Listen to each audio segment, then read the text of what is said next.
I want to buy every camera, every microphone, every light that there is. But does every one of those gear items really contribute to building your video and film empire?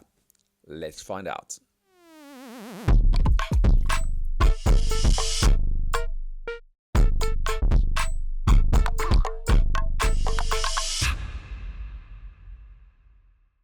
In 2011, I just wanted to start doing anything in film.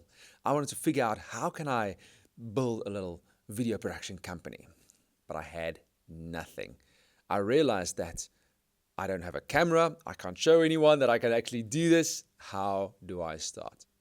And I want to touch on the fact that there is so many new camera gear, so many new audio gear, lighting gear coming out. What do you need to really propel your career, your freelance career, your business forward? So let's start with the basis. You need an editing computer. You can always rent a camera, but renting a computer, knowing that there might be reverts and you don't know when, will become a much more costly exercise going down the line. Your first major investment will be that editing computer with editing software.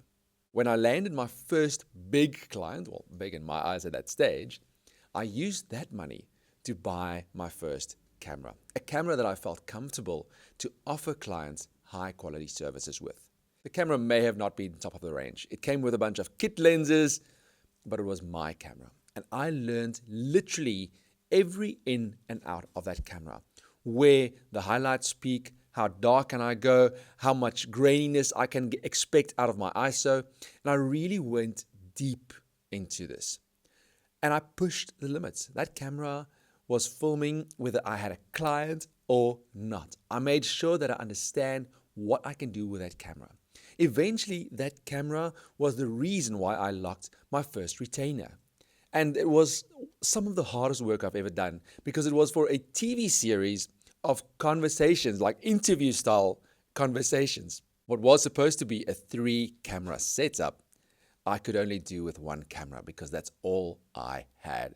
So I started with filming my guest. Then I filmed my wide to welcome the guest from the presenter side. And then I finished with the presenter asking all the questions. And I had to use my editing system to put it all together and make one segment run smoothly. Then I realized I need more audio because now interviews is really something that is exploding. And I invested in my next microphone. Gear is expensive, whether we like it or not. But every time there's a new crossroad, that is the place where you realize this new piece of gear is the piece that will propel me forward. I always start with Facebook Marketplace. A lot of what SA Filmworx is today is built on second-hand gear. You get to a point where every piece of gear that you start adding to your collection becomes an asset for your business. But just blindly purchasing new gear just because it's lovely and has incremental changes to the previous version can actually be detrimental to your business.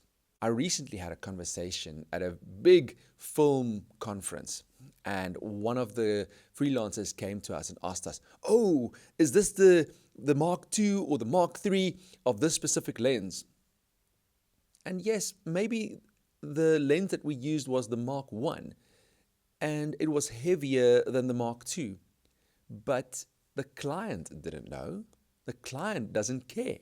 As long as the story gets told, as long as the service that you are doing is of such a quality that it actually produces content that matters.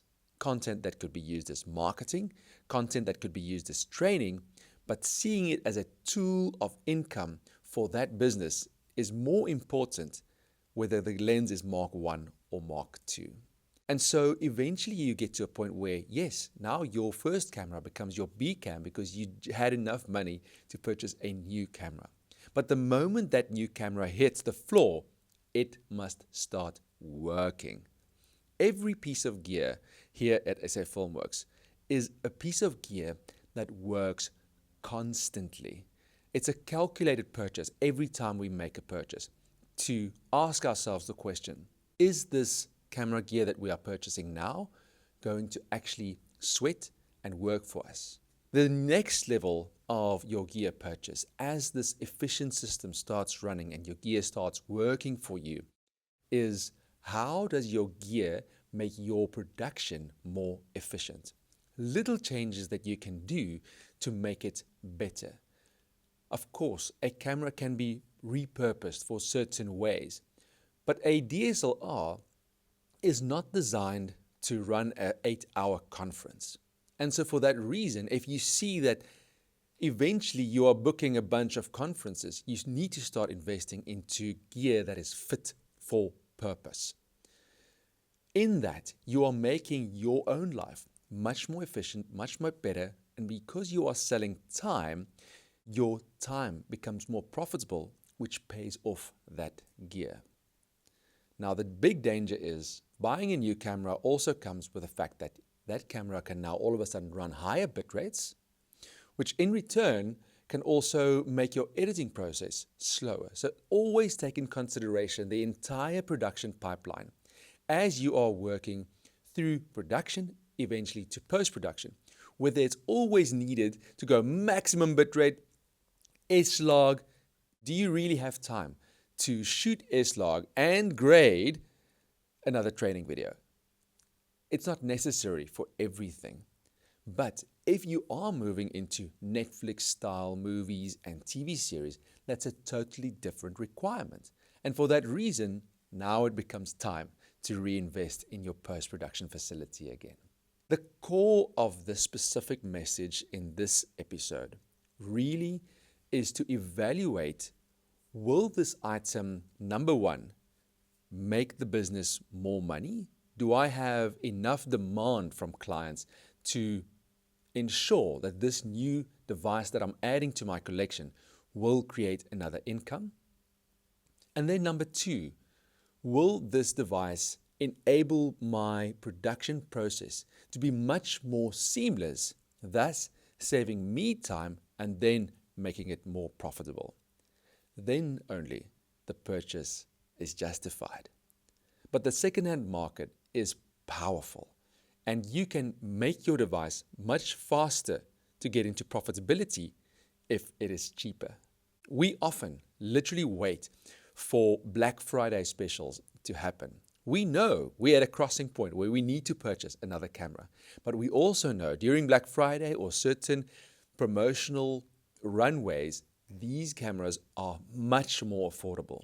The less they are, the faster they become profitable. Your next gear item must fall into one of these two categories. I look forward to hearing what kit excites you, what gear excites you, and why you think that gear will make your next move even bigger.